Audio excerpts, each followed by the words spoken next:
Good day, everyone.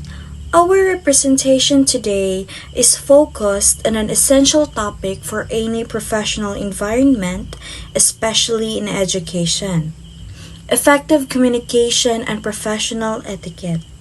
In an environment as complex and collaborative as a school, how we communicate, whether through email, in a meeting, or with parents, directly impact our efficiency, our relationships, and ultimately our student success. We've organized our discussion into four key areas to ensure that we are operating with clarity, respect, and professionalism. Good day to everyone. Today, I will be discussing email etiquette for teachers.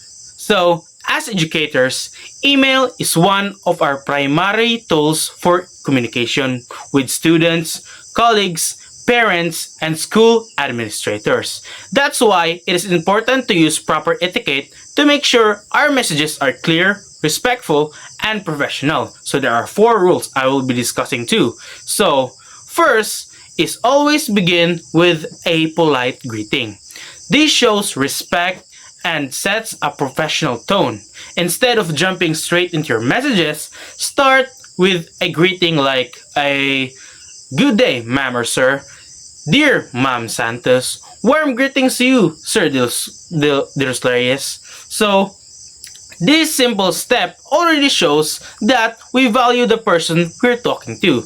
So, I will show you a correct example. So, good day, Ma'am Reyes.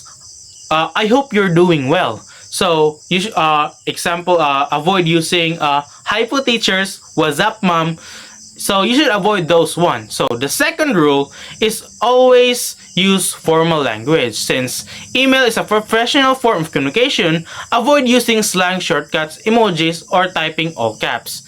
This keeps the message clear and respectful. So, for example, I would like Ma'am, good evening, ma'am. I would like to ask for clarifications regarding the class schedule next week. So you should always start or address them as such. You should avoid like, "What's up, mom? Hello, mom. Please reply ASAP." So you should avoid that kind of words. Formal language shows professionalism and avoids misunderstanding. So you should always use polite tones and start with a polite greeting. Use formal and respectful language. So, following these simple guidelines will help us communicate more professionally and effectively through email. Thank you. The third email etiquette for teachers is state your concerns or requests clearly. So why do you think this email etiquette is important? Okay, here's why. This email etiquette is important because this will help the reader or the receiver to easily comprehend the content of that specific email that the sender wants to convey or you want to convey. And also, it will save time in both parties because he or she or the reader understands immediately what is the purpose of that email. So there's no need for you to face any confusions or any follow-up questions because you construct or the sender construct the message clearly. So for the fourth or the last email etiquette for teachers, it is proofread your message. So this email etiquette involves the checking of grammar, tone, and accuracy before sending to ensure the clarity and professionalism, because accuracy and respectful tone shows that you are detail oriented and taking the communication seriously to build trust with the reader. So that would be all for the email etiquette for the teachers. And before we proceed to the next part, I would like to share some reminder. And this is the reminder. Avoid sending emails while emotional or upset, or even writing long, unfocused message because it can potentially create a damage record and misunderstanding. I will be discussing communicating with parents. Effective communication between teachers and parents is very important because it helps support the child's learning and development.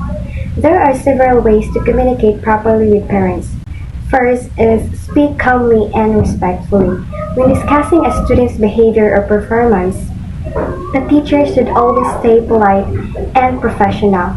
For example, if a parent is upset about their child's low grade, instead of answering defensively, the teacher can say, I understand your concerns and let's work together to help improve your child. Second, use simple and easy to follow language. Avoid using technical terms or educational jargons that parents may not understand. For instance, instead of saying, your child's formative results are low, we can simply say, your child needs more practice in this subject. Third, explain students' concern clearly. Be specific about what the issue is and give examples. So for instance, instead of saying your child misbehaved, you can simply say, your child often talks while others are reciting. Number 4. Provide solutions or next steps. So when communicating with parents, it's not enough to simply point out a problem. It is important to guide parents towards possible solutions by offering clear and practical steps. These suggestions include home support strategies, classroom strategies, or follow-up meetings. The goal is to show parents that we are working together for the child's progress. Giving next steps helps parents feel supported and reassured that there is a plan moving forward. Along with knowing what to do, it is important to be aware of behaviors to avoid in parents' conversation. Avoiding these behaviors helps keep the discussion positive and effective. First, avoid blaming the parents or students. Instead of pointing fingers, focus on collaboration and finding ways to improve the situation. Next, avoid interrupting parents while they are speaking. Listening respectfully builds trust and makes parents feel valued. Lastly, avoid using complex or technical jargons. Using simple and clear language assures everyone fully understand the concerns and plans moving forward. Next is handling professional meeting. This means being respectful, prepared, and cooperative during discussion or conferences.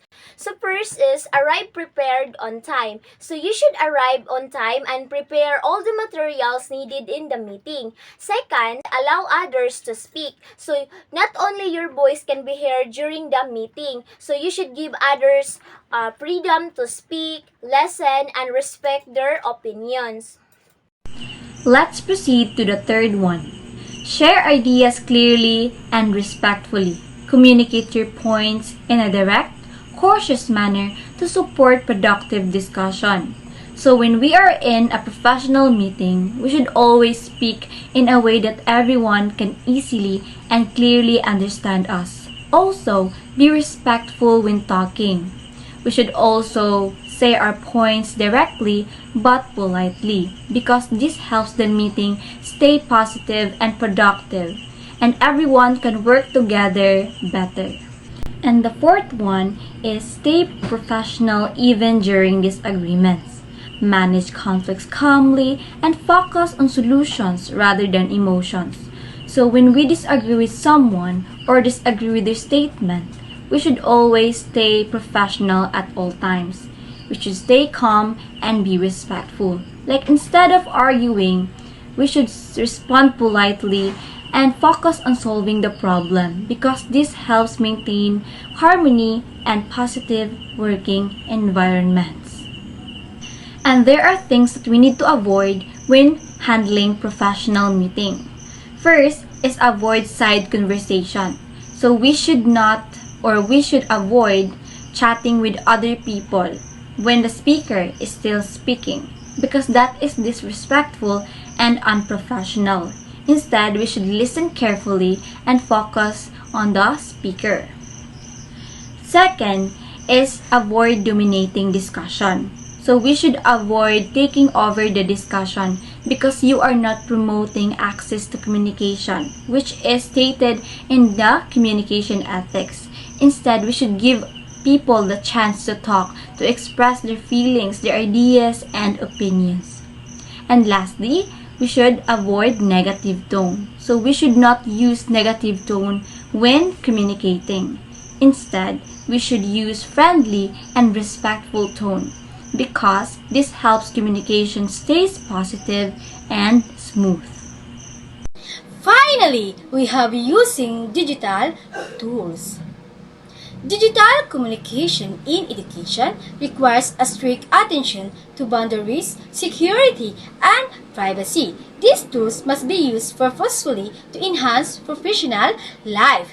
So the first one is choose the right tool for your messages. Select the most appropriate platform like email, chat, or meetings based on the urgency and the nature of the communication. So this simply means picking the platform that fits the situation. Email for formal messages, chat for quick updates, and calls for urgent matters. This helps make sure the message is delivered properly. Next, we also need to make sure our information is clear and organized. So the second one is keep information clear and organized. Present data in the structured and easy to understand manner to avoid confusion. This means keeping our message simple and easy to follow. Using short sentences or bullet points helps the receiver understand the main idea quickly. So the next is protect students' privacy. Share only necessary information and ensure that sensitive details are kept confidential.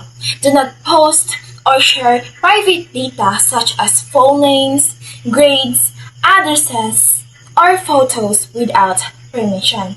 Because if we do that thing, then we are violating the Data Privacy Act of 2012, Republic Act 10173, which states that all information, including grades, should be handled with utmost care and confidentiality. So we should always keep students' privacy confidential. So the last one is set proper communication boundaries. Establish appropriate times and methods for communication to maintain professionalism.